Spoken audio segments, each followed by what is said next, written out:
Hello guys. सो आज के video में हम देखेंगे कि लिस्ट व्यू और ग्रिड व्यू का लेआउट कैसे मेंटेन कर सकते हैं using the collection view and table view. So basically हमें कोई एप्लीकेशन में रिक्वायरमेंट ऐसी है जहाँ पे हमको कोई ग्रिड स्ट्रक्चर या ऐसा कोई लिस्टिंग दिखाना है, तो उसमें कैसे उसको कर सकते हैं। कलेक्शन व्यू का कैसे यूज़ कर सकते हैं, टेबल व्यू का यूज़ कैसे कर सकते हैं। सो बेसिक कंपैरिजन अगर देखें तो कलेक्शन व्यू एक रिच लेआउट है और टेबल व्यू है वो सिंपल लेआउट है। टेबल व्यू का यूज़ करके हम लिस्टिंग तो आराम से बना सकते हैं, बट उसमें से ग्रिड कंट्रोल नहीं कर सकते, उसमें सिर्फ रॉ वैल्यूज़ होती हैं। बट कलेक्शन व्यू अगर यूज़ करें तो उसमें हमारे पास ऑप्शंस ये भी है कि हम उसको रीड लिस्ट व्यू या ग्रिड व्यू में कन्वर्ट कर सकते हैं। तो ये कलेक्शन व्यू का मेजर एडवांटेज है। ऑल्दो दूसरे कुछ टेबल के एडवांटेजेस है कि जैसे स्वाइप टू डिलीट ऑप्शन उसमें होता है, कलेक्शन व्यू में नहीं होता है। So depends on the requirement हम दोनों को यूटिलाइज कर सकते हैं। तो अभी हम देखेंगे एक सिंपल एप्लीकेशन में कि दोनों में क्या क्या मेथड्स अवेलेबल होते हैं, कैसे उसको यूज़ कर सकते हैं हमारी एप्लीकेशन में। सो विदाउट वेस्टिंग टाइम हमारे पास एक डेमो ऑलरेडी रेडी है। So let's open that. So हमारे पास ऑलरेडी एक डेमो बनाया हुआ है जिसमें हमने list view and grid view का एक बनाया हुआ है। तो पहले हम देखते हैं लिस्ट व्यू का। तो समझ लो हमारे पास एक एप्लीकेशन है जिसमें हमको नॉर्मल एक कोई लिस्टिंग दिखाना है, जहाँ पे हमको टेबल व्यू यूज़ करना है। फॉर एग्जांपल सेटिंग पेज हम डिस्प्ले कर रहे हैं, या कोई भी ऐसा पेज जहाँ पे नॉर्मल लिस्टिंग आ रहा है, हमें कुछ उसमें एडवांस नहीं करना है। तो उसके लिए क्या कर सकते हैं, हम टेबल व्यू ले सकते हैं। तो जैसे कि हम देख सकते हैं, हम ड्रैग एंड ड्रॉप करके व्यू लेने वाले हैं। तो यहाँ पे आईबी आउटलेट डिक्लेयर किया है और यूआई टेबल व्यू है वो टेबल का क्लास है, मेन क्लास, जिसको हम यहाँ पे डिक्लेयर कर रहे हैं हमारा वेरिएबल। सो माई टेबल यहाँ पर हमने डिक्लेयर किया हुआ है, हमने ऑलरेडी इसको कनेक्ट किया हुआ है इसलिए कनेक्टेड दिखा रहा है। हम उसको फिर से ट्राई करेंगे कनेक्ट करने का। फिर नेक्स्ट आता है यहाँ पे मेथड डिक्लेरेशन। तो टेबल व्यू खुद दो मेथड हमको प्रोवाइड करता है, डेलीगेट एंड डेटा सोर्स। क्या डिफरेंस है? So delegate methods are predefined methods. तो प्री डिफाइंड मेथड्स में कैसा होता है कि फॉर एग्जांपल टेबल व्यू के अंदर कोई सेल या बॉक्सेस आ रहे हैं, उस पर क्लिकेबल एक्शंस, तो उसके लिए हमको कोई लिखने की ज़रूरत नहीं है, वो खुद ही उनको दे देता है। जैसे अगर हम देख सकते हैं टेबल व्यू की मेथड्स में हमने डिड सिलेक्ट मेथड, जो कि इनबिल्ट टेबल व्यू की मेथड है, हमने कुछ बनाया नहीं है, हमने सिर्फ यहाँ पे रख दिया है। तो वो डेलीगेट प्रोवाइड करता है। और डेटा सोर्स मतलब जहाँ पे डेटा हम डिस्प्ले कराने वाले हैं, वो मेथड जहाँ पे डेटा डिस्प्ले होने वाला है। जैसे कि सेल्फ रोएट इंडेक्स पाथ, ये डेटा सोर्स मेथड है जहाँ पे हम डेटा पास करने वाले हैं और वो डेटा डिस्प्ले हो जाएगा वहाँ पे। सो ये दो टाइप की मेथड्स अवेलेबल होती है उसमें। फिर अगर प्रॉपर्टीज में हम अगर जाए आगे, ऐसे जंप टू डेस्टिनेशन करें हम, तो यहाँ पे हमको सारा लिस्ट मिल जाएगा कि इतनी सारी मेथड्स अवेलेबल है। तो इसमें से कोई भी मेथड हम कभी भी यूज़ कर सकते हैं, उसको डिपेंड्स ऑन द रिक्वायरमेंट। अभी के लिए हमने बेसिक मेथड्स उसमें ले लिया है। तो बेसिक मेथड ये कंपलसरी मेथड्स है जो हमको यूज़ करनी पड़ सकती हैं उसमें। तो फर्स्ट मेथड है नंबर ऑफ सेक्शंस। तो टेबल में हो सकता है कि हमें एक से ज़्यादा सेक्शंस क्रिएट करने की ज़रूरत पड़े, तो उस केस में हम नंबर ऑफ सेक्शंस बढ़ा सकते हैं। बाय डिफ़ॉल्ट उसमें एक रहेगा, तो अभी के लिए हमने एक सेक्शन रखा हुआ है। नंबर ऑफ रोज़ मतलब जितने भी सेक्शन है उसमें रो वैल्यूज़ कितनी रहेगी। तो ये भी डायनेमिक हो सकता है कि कोई सेक्शन में एक, दो या मल्टीपल हो सकती है रो वैल्यूज़। सो वो यहाँ से कंट्रोल कर सकते हैं। फिर टेबल की हाइट क्या रहेगी, टेबल में जो भी रो क्रिएट होगी उसकी हाइट यहाँ से कंट्रोल कर सकते हैं। सिर्फ यहाँ पे हमको वैल्यू पास कर देनी है। फिर आता है इंपॉर्टेंट डेटा सोर्स सेक्शन, जहाँ पे हम एक्चुअल में जो डेटा हमको पास करना है, जो डिस्प्ले कराना है वो। तो सेल्फ फॉरवर्ड इंडेक्स में पर्टिकुलर इंडेक्स जो उसकी है सेल है, जैसे कि टेबल व्यू में लिस्टिंग में काफ़ी सारे रोज क्रिएट हुए हैं, तो पर्टिकुलर रो पे क्या आइटम हमको शो करना है, तो वो यहाँ पे डिस्प्ले करा सकते हैं। और लास्ट मेथड है date selected row index. Particular रो वैल्यू को हम क्लिक करते हैं तो उस पर क्या एक्शन आएगा, तो यहाँ पे हम लिख लेते हैं।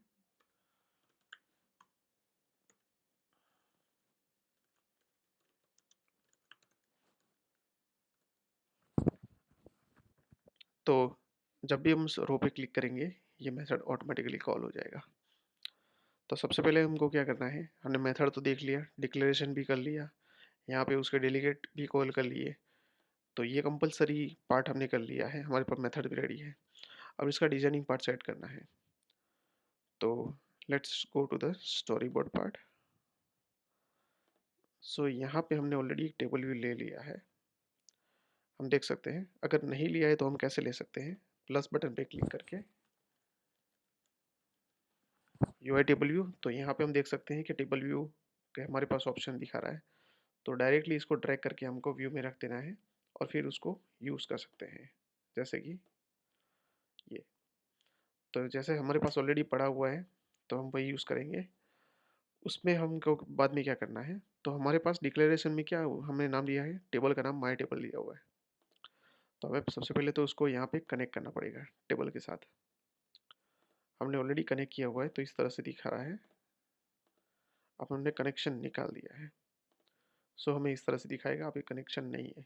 तो कनेक्शन क्या देना है हमको, सबसे पहले रेफरेंसिंग आउटलेट का कनेक्शन उससे देंगे माई टेबल। तो टेबल हमारा कनेक्ट हो गया। अब जो मेथड्स हमको कॉल करानी है उसमें दो मेथड्स है, डेलीगेट और डेटा सोर्स, जो कि मेनली यूज़ में आने वाली है। तो हम दोनों को कनेक्ट कर लेंगे।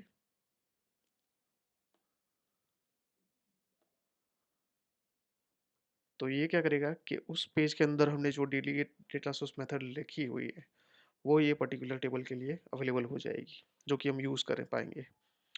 उसके अंदर हमने क्या किया है, सेल क्रिएट किया हुआ है, सेल ड्रैग एंड ड्रॉप किया हुआ है।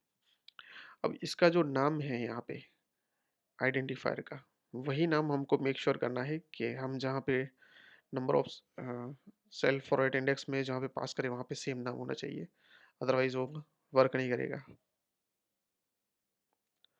देन अब कंटेंट की बारी है, तो अभी के लिए हमने सिंपल एक लेबल क्रिएट किया हुआ है, लेबल ड्रैग एंड ड्रॉप करके इसमें रख दिया है, जिसमें कि एक वैल्यू पास की हुई है। अब वो डायनेमिकली वैल्यू कैसे लेगा, तो हमने कोई कनेक्शन तो इसमें दिया नहीं हुआ है, तो वो अंदर का लेबल कैसे लेगा, उसमें वैल्यूज़ कैसे चेंज करेगा। सो हमने क्या किया है, हम उसमें टैग की प्रॉपर्टी आती है, उसको यूज़ करके टैग पास कर सकते हैं, तो वो ये पर्टिकुलर लेबल को वहाँ पे गेट कर लेगा with using the tag value. तो यहाँ पे 101 टैग लिया हुआ है हमने। सो 101 टैग्स का यूज़ करके हमने यहाँ पे लेबल एक्सेस कर लिया, मतलब अब इस लेबल में कोई भी वैल्यू हम डायरेक्टली यहाँ से पास कर सकते हैं और डायनेमिकली वो वहाँ पे अप्लाई हो जाएगी। तो हमने कनेक्शंस दे दिए हैं, मेथड यहाँ पे एग्जीक्यूट हो चुका है। हमने देखा है अब ये लेबल में फ्रेम सेट कर सकते हैं और मल्टीपल आइटम्स हमको ऐड करना हो तो इसी के अंदर ऐड कर सकते हैं, जैसे इमेज व्यू लेना है या बटन एक्शन लेना है, वो सारा कुछ यहाँ पे दे सकते हैं और उसकी प्रॉपर्टी सेट कर सकते हैं। अब लास्ट स्टेप है कि रीलोड कराना है। तो जब भी उसमें कोई नया कंटेंट आ रहा है, कोई नया एरे पास कर रहे हैं, कुछ भी पास कर रहे हैं, कोई लिस्टिंग पास कर रहे हैं हम, तो उस टाइम पे टेबल को रीलोड करना ज़रूरी है। तो जैसे ही हम रीलोड करेंगे ये सारी मेथड फील्ड से कॉल कर लेगा, तो मतलब कोई भी नया डेटा अवेलेबल है तो वो ऑटोमेटिकली उसमें फैच करके रिफ्रेश कर देगा। सो इस तरह से हम पूरा लिस्टिंग दिखा सकते हैं और अब देखते हैं कि कैसे वो वर्क करता है। Let's try.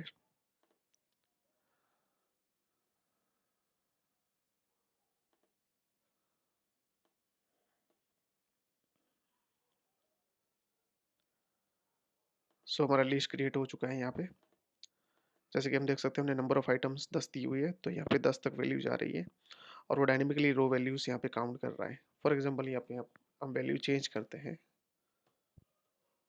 तो वो ऑटोमेटिकली उसमें अप्लाई कर देगा और वो उसी सेक्शन में 50 वैल्यूज क्रिएट कर लेगा।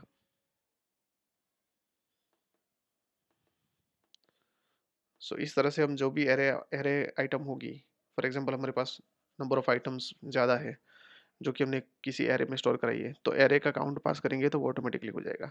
सिमिलर वे में हम यहाँ से हाइट, उसकी हाइट भी एडजस्ट कर सकते हैं।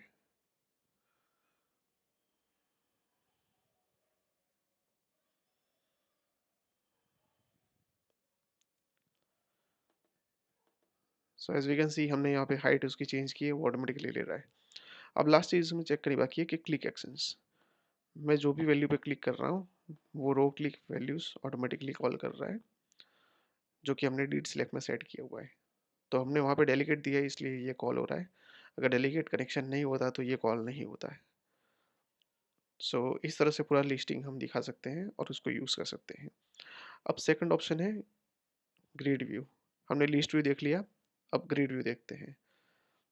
टेबल व्यू एक सिंपल चीज़ है जो कि लिमिटेड ऑप्शंस में यूज़ कर सकते हैं हम, जैसे सेटिंग्स हैं जहाँ पे हमको कोई डिज़ाइन वाइज इतना कुछ करना नहीं है या कहीं पे ग्रिड लेआउट की ज़रूरत नहीं है, तो वहाँ पे यूज़ कर सकते हैं। सो अदर ऑप्शन हमारे पास अवेलेबल है ग्रिड व्यू का। ग्रिड व्यू कैसे करेंगे, तो हमारे पास ऑलरेडी सैंपल अवेलेबल है, जैसे हमने टेबल व्यू का बनाया था। उसमें भी सिमिलर तरीके से इसमें भी data source and delegate methods available है। सो वो कैसे वर्क करेगा। सबसे पहले हमने एक कलेक्शन डिक्लेयर किया हुआ है हमारा, जिसका हमने नाम दिया हुआ है। उसके अलावा हमने उसको रीलोड भी कराया हुआ है और यहाँ पे उसकी delegate and data source methods भी अवेलेबल है, जैसे कि टेबल में भी होती है वैसे ही, जस्ट नाम अलग अलग होंगे। जैसे नंबर ऑफ सेक्शंस हैं वो उसके सेक्शन काउंट के लिए, number of items in section, self rote and item. So ये सारा मैकेनिज्म वहाँ पे जैसे लिस्ट में था वैसे ही रहेगा, सिर्फ ये है कि उसमें यूआई टेबल व्यू क्लास है, इसमें यूआई कलेक्शन व्यू है। अपार्ट फ्रॉम दैट यहाँ पे कैसे, उसमें कैसा था कि हम सिर्फ हाइट सेट कर पाते थे, बाकी कुछ नहीं कर पा रहे। यहाँ पे उसकी विड्थ और हाइट दोनों हम एडजस्ट कर सकते हैं। लेट्स से हमें स्क्वायर बॉक्स क्रिएट करना है और दो कॉलम्स दिखानी है, तो हमने क्या किया है कि स्क्रीन की जो विड्थ है उसमें हमने ऑलरेडी 10-10 का पैडिंग दिया हुआ है।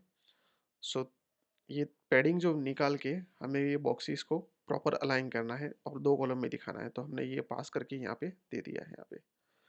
फिर उसमें लाइन स्पेसिंग जो देनी है वो भी हमको सिमिलर रखनी है, जैसे उसमें कॉलम में पैडिंग होगी उतनी ही देनी है, तो यहाँ पे 10-10 सेट किया हुआ है। सो इस तरह से हम पूरा उसका बॉक्स क्रिएट कर सकते हैं।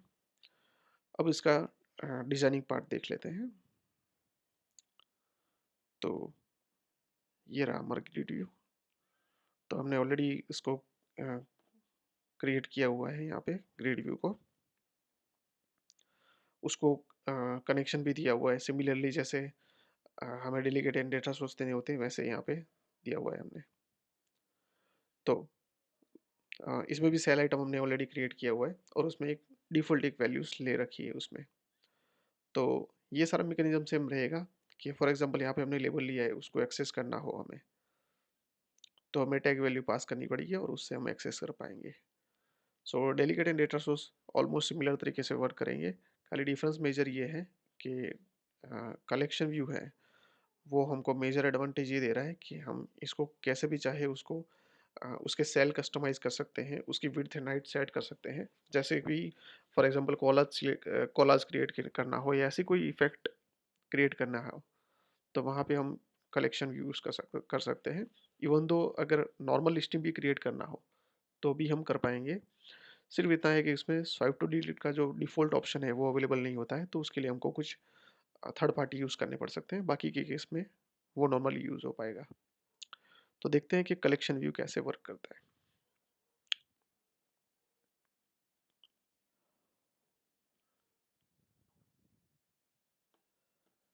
सो कलेक्शन व्यू का यूज़ करके हमने एक ग्रिड स्ट्रक्चर बनाया हुआ है। जैसे कि हमने देखा था यहाँ पे हमने वैल्यू पास की हुई है, जैसे हमने टेबल में पास की थी सिमिलर वे में। तो ये इस तरह से ग्रिड दे रहा है। सेल्फ ओरिएंटेड इंडेक्स में यहाँ पे हमने उसकी वैल्यूज़ पास करी हुई है। बाकी जो पैडिंग वगैरह सब हमने एडजस्ट किया था वो वहाँ पे सेट किया हुआ है। तो अब लेट से हमें इसमें एक चीज़ और करनी है। फॉर एग्ज़ाम्पल हमने विड्थ और हाइट सेम रखी हुई है यहाँ पे, तो हमें इसकी हाइट बढ़ानी है या घटानी है।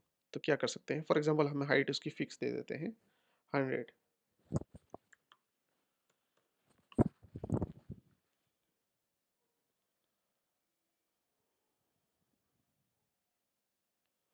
सो ऑटोमेटिकली उसकी हाइट वहाँ पे 100 कर रहा है। उस तरह से उसकी विड्थ और हाइट दोनों मैनेज कर सकते हैं और कस्टम कॉलर्स भी क्रिएट कर सकते हैं यूजिंग द कलेक्शन व्यू। सो इस तरह से हम उसको यूटिलाइज कर सकते हैं, उसमें उसको और कस्टमाइज कर सकते हैं, इसमें नई वैल्यूज ऐड कर सकते हैं, जैसे इमेजेस या टेक्स्ट व्यू लेबल बटन, जो भी इसमें रखना हो हम रख सकते हैं और डायरेक्टली उसको टैग के साथ हम यहाँ पे कनेक्ट कर सकते हैं, तो हम उसमें कोई भी वैल्यू पास करेंगे वो दिखा देगा डायरेक्टली। सो और इस तरह से उसको रीलोड करते हैं। तो almost similar kind of functionality है दोनों में, खाली उसमें उसके सिंटैक्सिस और उसके जो क्लासेस हैं वो अलग अलग हैं, और कुछ मेथड में डिफरेंसेस है। सो ओवरऑल देखा जाए तो कलेक्शन व्यू एक रिच फीचर्स के साथ अवेलेबल है और एडवांस फीचर्स के साथ अवेलेबल है। सो मोर प्रीफर्ड है। अगर हमें कोई ऐसा है कि स्वाइप टू डिलीट फंक्शन अगर यूज़ नहीं करना पड़ रहा है, हम नॉर्मल लिस्टिंग दिखा रहे हैं और उसमें लेआउट ग्रिड स्ट्रक्चर में चाहिए हमें, तो हमें कलेक्शन व्यू यूज़ करना ही पड़ेगा वहाँ पे। सो तभी उसको हम यूज़ कर पाएंगे। So this is how we can create the list view and grid view. That's all for this video, guys. Thank you.